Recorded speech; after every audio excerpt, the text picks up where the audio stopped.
यही मन कामना तुम्हारी। नारद वचन सदा श्रुति साचा, जो बरु गही जाय मनोराजा। हे सीता, हमारी सच्ची आशीष सुनो।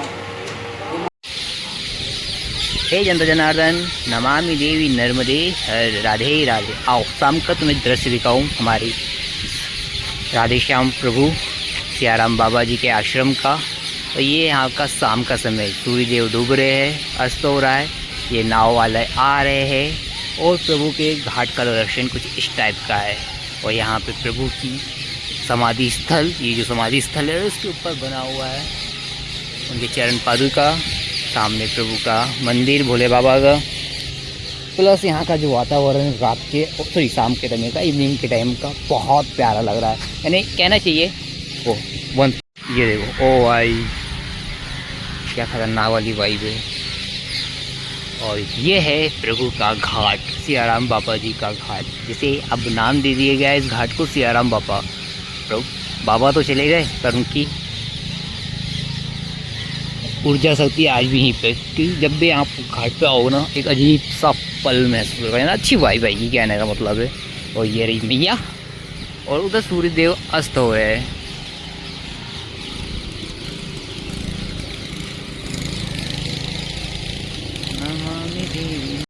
जनार्दन सभी को नर्मदे हर पुनः एक बार।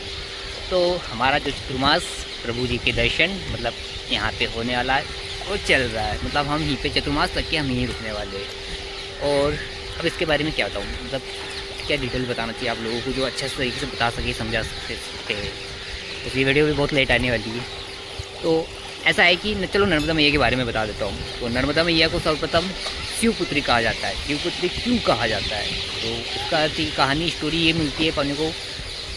पहली बात तो मैंने यूट्यूब पर देखा और दूसरी बात कुछ बुकों में पढ़ा।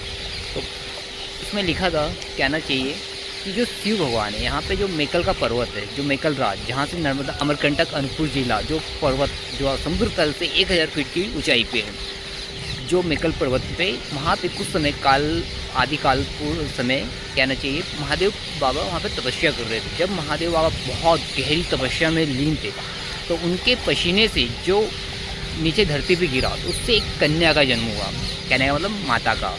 तो माता का जब अवतरण हुआ तो माता उनको देख के उनके सामने ही वो भी समाधि में बैठ गई। और जब महादेव बाबा की करोड़ों वर्ष तक तपस्या चलती रही तो मैया जब महादेव बाबा ने अपनी आँखों को खोला, नेत्र खोला, तो कहने का मतलब ये कि माता को सामने सुंदर रूप में एक कन्या को बैठी हुई देखा। फिर मैया को उन्होंने गोदी में उठाया, लाड उड़ा करा। बाकी जो इतना डिटेल में देखना है आपको ज़्यादा अच्छे से तो आप वीडियो देख सकते हो, या आप कहीं पे भी यूट्यूब पे सर्च करोगे तो अच्छे से मिल जाएगा। तो इस तरह से मैया का जन्म उत्पत्ति हुई। और उसके बाद में जो मैकल के राजा थे वहाँ के, जो मैकल राज थे, जिनका मैकल के पर्वत उन्हीं का नाम मैकल भी था, तो मैकल राजा को उनने महादेव ने वो पुत्री उनको दे दी।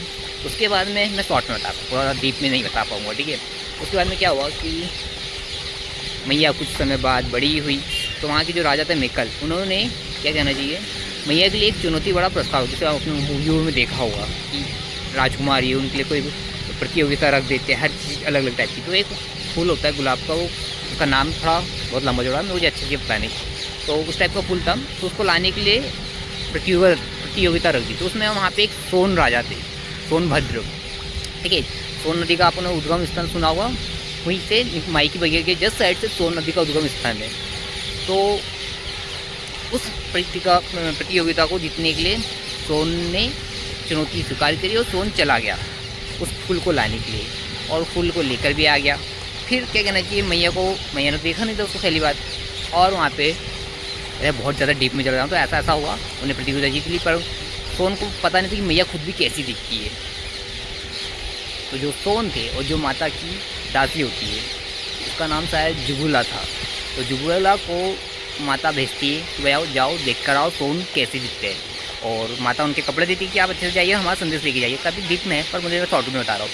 तो जुगुला जाती है और सोन के ऊपर जाके मतलब उनको प्रेम हो जाता है, और सोन को भी लगता है कि ये माता नर्मदा है। तो उनका वो जो भी होता है चलते रहता है। जब माता नर्मदा उनको देख लेती है दोनों को आपस में, तो माता क्रोधित होकर गुजरात तरफ बहना चालू कर देती है, और वहाँ से वो बोलती है कि मैं अब आजीवन कभी शादी विवाह नहीं करूँगी, मैं एक सन्यासी का जीवन जीऊँगी और माता वहाँ से रोते हुए निकल आती है।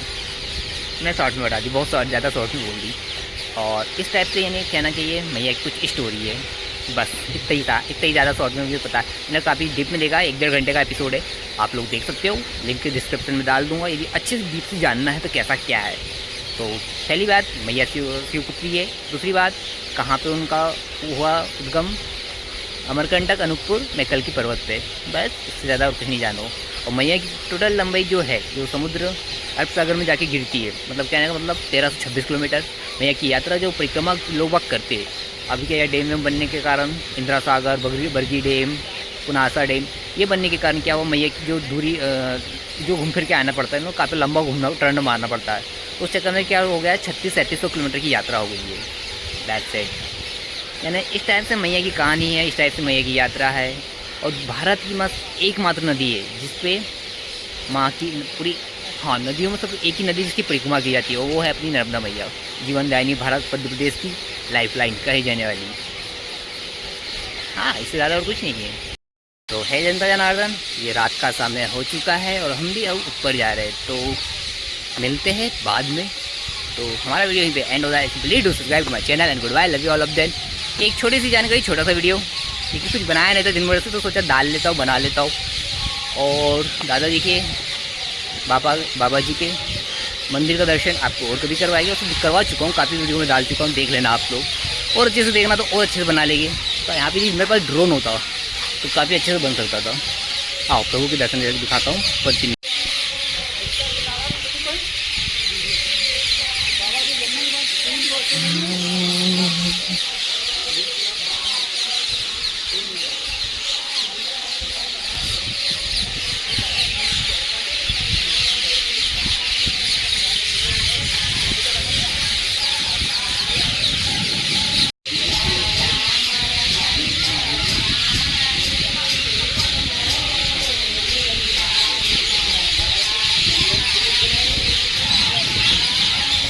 है जनता जनार्दन, तो ये जो है क्षेत्र है अन्नपूर्णा क्षेत्र माँ भूटान। तो यही आश्रम में हम रुके हुए हैं, यहाँ पे हमारा स्टे है 3 महीने का। और हम यहाँ पे हमारा भोजन प्रसाद कहीं भी आते हैं, भोजन प्रसाद करते हैं।